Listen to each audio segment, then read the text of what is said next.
Alô, amigos e amigas, esse é o programa Cidadania, que hoje vai abordar um tema sempre muito sensível do ponto de vista social. A Previdência Social, seus benefícios, que agora, pela proposta do governo federal, teriam algumas de suas regras de pagamento de alguns benefícios alterados. Mas também queremos abordar aqui também alguns cenários sobre os novos desafios de sustentabilidade da Previdência Social. Quem vai nos dar explicações sobre esse tema é o secretário executivo do Ministério da Previdência Social, Dr. Marcelo de Siqueira Freitas, a quem dou boas-vindas aqui. Muito obrigado pela presença. Obrigado, Beto.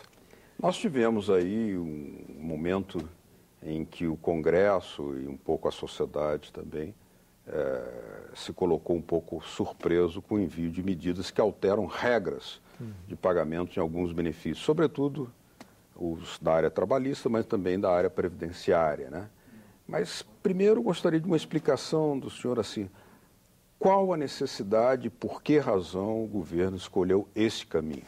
Beto, eu agradeço imensamente a pergunta, porque inclusive vai permitir que eu esclareça um dado muito relevante com relação às alterações previdenciárias feitas na MP 664. Nós não temos um problema orçamentário e de equilíbrio financeiro hoje no regime geral de previdência social. Nós temos, na verdade, a previdência hoje solidária, equilibrada no presente, mas temos uma preocupação e uma obrigação, enquanto agentes do Estado, de termos um olhar para o futuro. E se hoje nós temos um regime equilibrado, olhando para o futuro, nós percebemos que havia algumas brechas na legislação previdenciária que, no médio e longo prazo, poderiam comprometer as finanças da Previdência Social. E, portanto, de forma preventiva e sem a preocupação específica da necessidade de fechar as contas nesse exercício financeiro de 2015, mas pensando a Previdência em médio e longo prazo, foi que o governo propôs no final do ano passado esses ajustes pontuais em algumas regras da Previdência Social, especialmente relacionadas à pensão por morte, ao auxílio-doença e também ao auxílio-reclusão. E a necessidade específica da medida provisória, que é um instrumento que demanda relevância e urgência, está relacionada, na verdade, a um outro ponto específico dos pacotes também de dezembro, relacionado a alguns benefícios que precisam ser revistos antes que o ano civil vire, antes que vire o ano, claro, que é o caso do abono salarial. Sim. Se o governo não tivesse tomado a iniciativa de mandar as MPs e tivesse discutido via projeto de lei, as alterações específicas em relação ao abono salarial, que com a MP enviada no final de 2014, só terão efeitos financeiros a partir de 2016, só teriam efeitos a partir de 2017. Perderíamos mais um ano em relação a isso. E por conta do abono salarial, se decidiu então enviar todas as medidas em um mesmo momento, por medida provisória, mas, repito, em relação à Previdência, a nossa preocupação não é financeira, de curto prazo, mas sim de equilíbrio atuarial do sistema em médio e longo prazo. Nós poderíamos dizer que o governo estaria reagindo a um fato que é, inclusive, positivo para o próprio governo, que foi o crescimento do trabalho formal, que implica em um contingente muito grande de brasileiros, estimado em 30 milhões de brasileiros, que ingressaram no mercado de trabalho formal, que passam a ter acesso aos direitos previdenciários, além dos laborais. Seria por isso? Isso, eu acho que nós temos aí 3 grandes mudanças sociais que aconteceram de 2003 até hoje, que explicam a necessidade desse reposicionamento das regras da Previdência Social. O primeiro deles, como você mesmo lembrou, nos últimos 12 anos, 30 milhões de pessoas migraram do mercado informal ou da situação de desemprego para o mercado formal. Têm carteira assinada, são trabalhadores regularmente reconhecidos e, por isso, são segurados do regime geral de previdência social e têm a proteção previdenciária do Estado à sua disposição. É um número significativo que carrega uma preocupação muito grande para a Previdência com médio e longo prazo, porque essas 30 milhões de pessoas que, no espaço de tempo curto, de 12 anos, ingressaram no sistema, logo vão estar recebendo seus primeiros benefícios. E a Previdência tem que se preparar para esse momento. Além disso, nós tivemos nos últimos 12 anos um aumento real do salário mínimo, descontada a inflação, de mais de 70%. Sim. E os benefícios previdenciários, embora não haja uma vinculação específica com o salário mínimo, a não ser o valor mínimo, que não pode ser inferior ao salário mínimo, tem um impacto significativo em relação a esse vetor, porque nós temos um número significativo de benefícios que acabam sendo pagos nesse valor. E com o aumento real dessa proporção em 12 anos, de 70%, um pouco mais do que isso, há também a preocupação do governo de manter as contas equilibradas, até porque a política de valorização real do salário mínimo já foi encaminhada pelo governo ao Congresso Nacional para os próximos 4 anos, vai continuar mantendo a lógica de um aumento real acima da inflação. E um terceiro ponto muito relevante e que explica e fecha a explicação com relação a essas medidas é o fato de que também nos últimos 12 anos a nossa expectativa de sobrevida média cresceu um pouco mais do que 4 anos. Então, os nossos brasileiros e brasileiras estão vivendo hoje, em média, 4 anos a mais do que viviam 12 anos atrás. Que pesa sobre a Previdência. Pesa sobre a Previdência, exatamente, porque a parte final da vida é exatamente a parte onde eles vão estar recebendo os benefícios previdenciários. E as contribuições não previam esse aumento de sobrevida quando elas foram vertidas para o sistema, quando eles ainda estavam na ativa. E essas 3 situações sociais extremamente relevantes e que são sentidas por toda a sociedade como fatores positivos, demandam ajustes pontuais na Previdência para que, a médio e longo prazo, o sistema se mantenha equilibrado. Aproveitaria essa oportunidade para fazer uma pergunta de cunho um pouco histórico e sociológico, porque uma movimentação de inclusão social de um contingente desse porte, em apenas 12 anos, se nós lembrarmos que a Previdência ela foi criada lá na Era Vargas, há mais de 60 anos, portanto, isso tem um grau de surpresa, um grau de emergência, um grau até mesmo de descobrir formas novas de sustentação. Como isso é pensado pelo Ministério? Na verdade, o INSS acabou de completar 92 anos. O INSS. O INSS como sistema de previdência... Aliás, o INSS tem menos. O sistema de previdência no Brasil completou esse ano 92 anos. E, efetivamente, não posso dizer que foi uma surpresa a inclusão de 30 milhões de pessoas no mercado formal. Na verdade, isso é um programa de governo dos últimos 3 governos, do presidente Lula e da presidenta Dilma, focados exatamente na formalização do trabalho, já que esse é um governo de trabalhadores. Portanto, não se pode falar em surpresa. Mas, muito embora não se possa falar em surpresa, em si, num evento demandado e querido e pela sociedade e pelo Estado, o fato é que isso gera consequências para o sistema previdenciário. E essas consequências precisam ser absorvidas de alguma forma pelo sistema e a forma que se encontrou foi fazer esses pequenos ajustes, especialmente neste momento, na pensão por morte e no auxílio-doença. Agora, há também uma mudança que, de certa forma, passará a ser, de alguma maneira, coordenada pela Previdência, que é no seguro-defeso, né? Nós temos aí pouco mais de 1 milhão de pescadores que são abrangidos por esse benefício, né? Nesse sentido, qual é a preocupação? Há anunciada a preocupação em relação a fraudes, pela fragilidade do sistema, mas há também muitas dúvidas da parte de setores organizados dos trabalhadores quanto à urgência e à natureza dessa medida.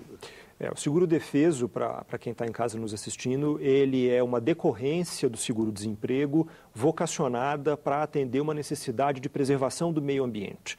Então, em relação aos pescadores artesanais, que têm na atividade pesqueira a sua única fonte de renda e que em alguns períodos do ano são proibidos de pescar, exatamente pela legislação federal, que preserva algumas espécies no período do defeso, o Estado, então, para facilitar a preservação dessas espécies, faz um estímulo financeiro para essas pessoas na forma de um seguro para que elas, então, tenham a sua renda proveniente da pesca substituída pelo seguro-defeso que é pago pelo Estado.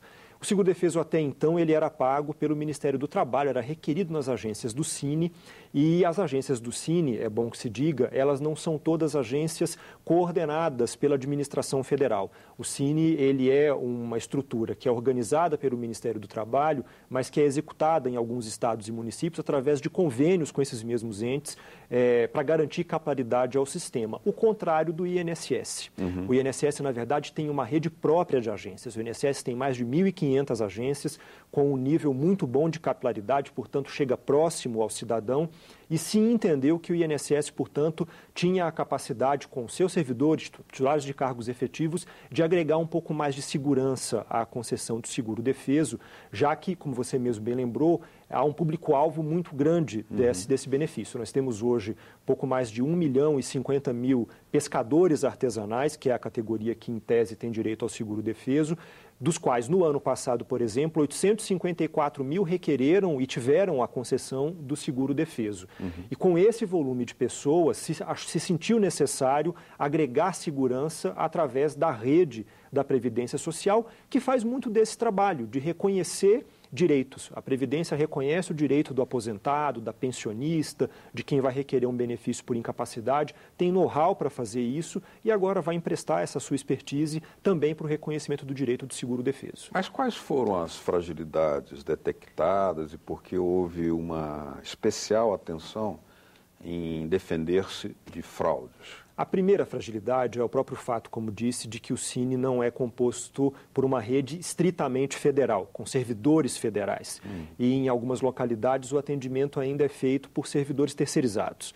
E esses servidores têm um nível de acesso aos sistemas para registrar esses requerimentos muito grande. E isso gera uma fragilidade no sistema, porque o nível de responsabilização de um servidor titular de cargo efetivo, a que se convia, é diferente de um servidor terceirizado e do ponto de vista, então, do acesso aos sistemas, cadastros, entrada de dados em sistemas, é muito mais confiável quando isso tudo é feito por um servidor titular de cargo efetivo e só o INSS no governo federal tem capilaridade com essa característica específica. Além disso, nós temos sim algumas fragilidades em relação aos cadastros de pescadores em todo o país. E embora já estivesse sendo feito pelo Ministério da Pesca, pelo Ministério do Trabalho, um esforço muito grande de batimento desse cadastro com outras bases de dados do governo federal, o fato é que boa parte dessas bases de dados está de posse da Dataprev, que é a empresa de processamento de dados da Previdência Social, que também gerencia os sistemas das agências do INSS. E esse batimento, então, ele é muito mais facilitado, feito dentro do ambiente da Previdência Social, já que esses cadastros lá estão e agora vão sendo gerenciados em conjunto com a lógica da concessão de benefícios pelo INSS, a gente vai conseguir perceber algumas situações, por exemplo, onde alguém que se está dizendo um pescador artesanal e que, portanto, teria esta fonte de renda como a sua exclusiva fonte de renda, pode eventualmente ter um outro vínculo laboral e que nós tenhamos esse registro no CNIS, pode ser contribuinte individual de algumas atuação como autônomo que ele tenha e nós temos essa informação do ponto de vista da arrecadação de contribuições previdenciárias. Então, os dados que a Previdência possui são mais robustos para garantir que somente quem seja pescador artesanal exclusivo receba o seguro-defeso. Doutor Marcelo, eu li um estudo do DIEESE apontando que o objetivo anunciado pelo governo, com esse conjunto de medidas, seria uma economia de 18 bilhões de reais nesse ano de 2015. É claro que o DIEESE faz uma análise bastante crítica, rigorosamente crítica, e busca também fazer alguma comparação. Por exemplo, foi feito nesse estudo uma comparação com a desoneração realizada de 2011 para cá, onde o Tesouro deixou de arrecadar em torno de 200 bilhões de reais, ao passo que essas medidas, afetando de alguma forma trabalhadores de baixa renda em alguns aspectos, elas produzem uma economia muito menor do que aquela que o governo deixou de arrecadar. Como é que o senhor reagiria a esse tipo de ponderação? Bom, vamos lá. Na verdade, os dados do DIEESE coincidem com os dados do governo em relação à economia de 18 bilhões de reais nesse exercício do pacote de medidas trabalhistas e previdenciárias.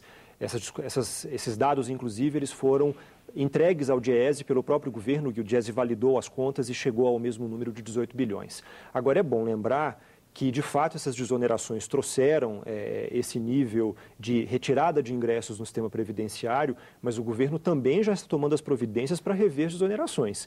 Tanto que encaminhou ao Congresso Nacional, agora, mais recentemente, uma medida provisória específica com essa finalidade, que, por decisão do presidente da Casa, foi devolvida ao Executivo, e no mesmo dia o Executivo encaminhou para cá um projeto de lei em regime de urgência prevendo a revisão das exonerações. Sim. Porque o governo, de fato, quer atacar nas duas pontas, no ingresso de receitas, inclusive de contribuições previdenciárias, e na saída de despesas em relação aos benefícios. Não teria sido alcançado o objetivo proposto de incentivar o emprego industrial com as desonerações? Não, na verdade, o que o governo encontrou como resultado foi que essa era uma política que tinha uma razão de ser num cenário de crise internacional muito elevada, uma política anticíclica, como os economistas dizem, ou seja, o Estado precisa fazer, então, algum tipo de investimento e de apoio à atividade produtiva. Agora é chegada a hora da retirada das políticas anticíclicas e retornarmos a uma política de normalidade, e numa política de normalidade, essa desoneração não teria mais sua razão de ser. Uma pergunta fazendo uma comparação internacional, porque o Brasil surpreendeu, de certa forma, o mundo ao conseguir exibir números de formalização do trabalho e de ampliação da base de direitos previdenciários e trabalhistas, quando até mesmo países com economias mais robustas e com direitos muito mais consolidados há mais tempo que o Brasil, como a França, os países europeus, onde se viu, de alguma forma, algum nível de destruição de aspectos do sistema do estado de bem-estar social. O Brasil, portanto, estava na contramão positiva, né? Mas isso obriga também a descobrir, porque aparentemente parecia um mistério, como é que o Brasil conseguia, sem ter um crescimento efetivo maior da economia, manter um grau de formalização do trabalho e até mesmo expandir direitos sociais e previdenciários. Como é que o senhor comentaria isso? Não, na verdade é isso. O governo executou de forma muito hábil, a partir de 2008, com a crise internacional, uma série de ações de políticas anticíclicas. O governo liberou o crédito, especialmente para as camadas menos favorecidas, que nunca tinham tido acesso ao crédito no país. O governo garantiu a continuidade da geração de empregos exatamente a partir da desoneração da folha e manteve o incentivo ao setor produtivo a partir de medidas como, por exemplo, os financiamentos concedidos ao setor pelo BNDES e outras estruturas de fomento. E essa política anticíclica, ela tem esse efeito positivo, portanto, de evitar o contágio da economia nacional com a crise externa. Agora, a experiência internacional mostra que a saída das políticas anticíclicas geralmente demanda um nível de ajustes mais elevado.